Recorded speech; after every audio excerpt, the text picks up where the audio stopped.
Belum lama ini melaporkan update terkini jet tempur KF-21 Boramae buatan Korea Selatan dan Indonesia.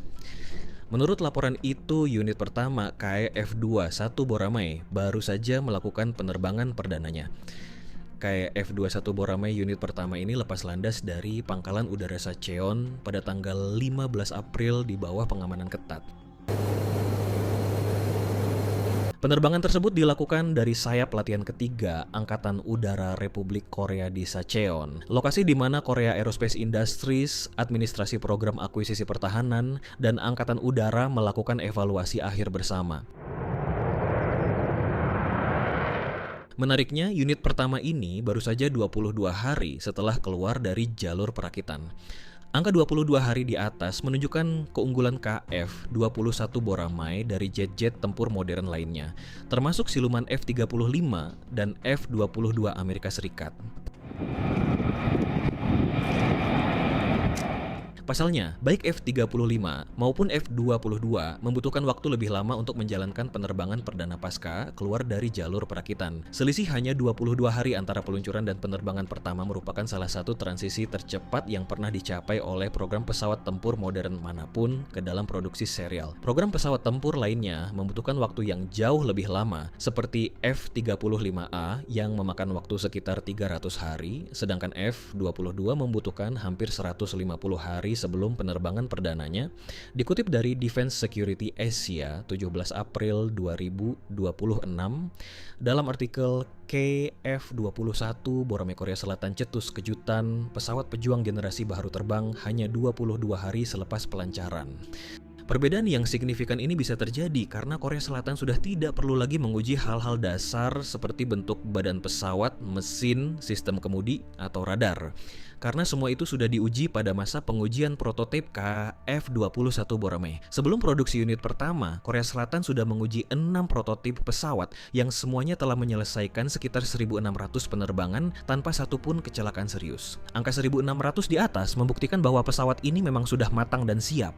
Selama pengujian itu pula, prototip KF-21 Boramae telah terbukti mampu terbang supersonik, lincah bermanuver di berbagai sudut ekstrim, radarnya efektif, dan senjatanya terintegrasi dengan baik. KF-21 Boramae varian terbaru-baru saja meresmikan penerbangan perdana unit pertamanya. Korea Selatan mengumumkan varian terbaru dari KF-21 Boramae. Varian itu bernama KF-21EJ, Escort Jammer, yang punya peran khusus yang mampu melumpuhkan radar musuh. KF-21EJ, Escort Jammer, diperkenalkan sebagai varian jet tempur elektronik dan pencegat pengawal yang direncanakan dari KF-21 Boramae. KF-21EJ digambarkan sebagai platform untuk mengganggu radar musuh, melumpuhkan pertahanan udara, dan memungkinkan misi penindasan pertahanan udara musuh untuk dilakukan, dikutip dari Defense Security Asia 19 April 2026. Dalam artikel Game Changer Asia, Korea Selatan didah KF-21EJ Escort Jammer, senjata baharu untuk lumpuhkan radar dan pertahanan udara musuh.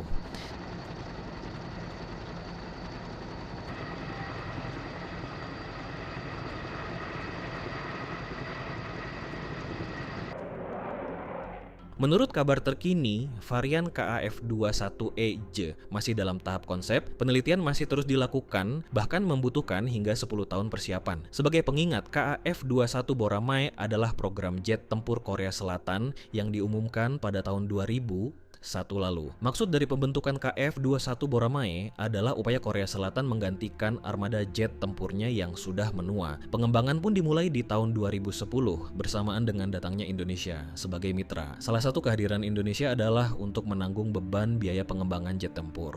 Menurut kesepakatan akhir, Indonesia perlu mengeluarkan kontribusi sebesar 600 won dalam mega proyek ini. Pada 10 Juni 2025, Korea Selatan dan Indonesia telah menyelesaikan perjanjian revisi yang menyesuaikan kontribusi finansial Jakarta terhadap program KF-21 Boramae. Kontrak yang diperbarui adalah pengurangan porsi Indonesia dari 1,6 triliun won menjadi 600 miliar won, tulis Army Recognition, 14 Juni 2025. 2025. Dalam artikel Indo Defense 2025, Indonesia and South Korea sign new deal for delivery of M48 KF-21 jets and preservation of joint production. Dari uang yang Indonesia keluarkan, Jakarta mendapat akses terhadap teknologi jet tempur canggih. Indonesia juga kirim 37 engineer PT, DI, serta 2 pilot test untuk mengikuti partisipasi di Korea Aerospace Industries, KAI Korsel, ucap Wakil Menteri Pertahanan M. Herindra, dikutip di laman Kemhan RI. 7 Februari 2023, dalam artikel Wamenhan M. Herindra, terima Deputi Bidang Kemampuan Maju, Program DAPA tegaskan komitmen, RI lanjutkan program KFX_IFX, IF. Pilot Indonesia nyatanya juga beberapa kesempatan dilibatkan dalam uji terbang KF-21 Boramae.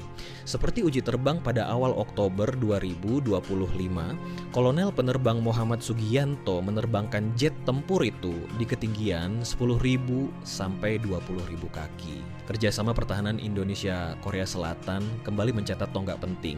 PNB Muhammad Sugianto, pilot uji TNI AU dengan call sign Mehmet sukses menjalani uji terbang perdana sebagai front seater, kursi depan, pada prototipe pesawat tempur generasi 4,5 KF-21 Boramae Selasa 30 September 2025 di Sacheon, Korea Selatan. Dalam misi berdurasi 1 jam, Mehmet melaksanakan pengujian performa serta aspek stability dan kontrol pada ketinggian 10.000 hingga 20.000 kaki, didampingi pilot uji Korea Aerospace Industries, KAI Kohui Sook. Kantor Berita Nasional Korea Selatan mengumumkan berita terbaru soal proyek jet tempur KF-21 Boramae. Menurut kabar itu, pihak Korea Selatan siap mengirim salah satu prototipe KF-21 Boramae ke Indonesia. Korea Selatan dan Indonesia telah sepakat untuk mentransfer salah satu dari 6 prototipe jet tempur KF-21 Boramae ke Indonesia. Dia adalah varian dengan satu tempat duduk dan telah digunakan untuk uji verifikasi seperti pengisian bahan bakar di udara. Dikutip dari Yonhap News Agency 7 April 2026 dalam artikel S Korea Mulling Transfer of 1 KF-21 prototype to Indonesia. Tapi sebagai syarat, pihak Korea Selatan meminta melunasi dulu hutangnya sebelum pengiriman prototip ini bisa berjalan. Badan Administrasi Program Akuisisi Pertahanan diharapkan akan memutuskan jadwal penyerahan prototipe dan dokumen teknologi terkait setelah Indonesia sepenuhnya membayar kontribusinya sebesar 600 miliar won untuk proyek jet tempur gabungan tersebut, pungkas Yonhap.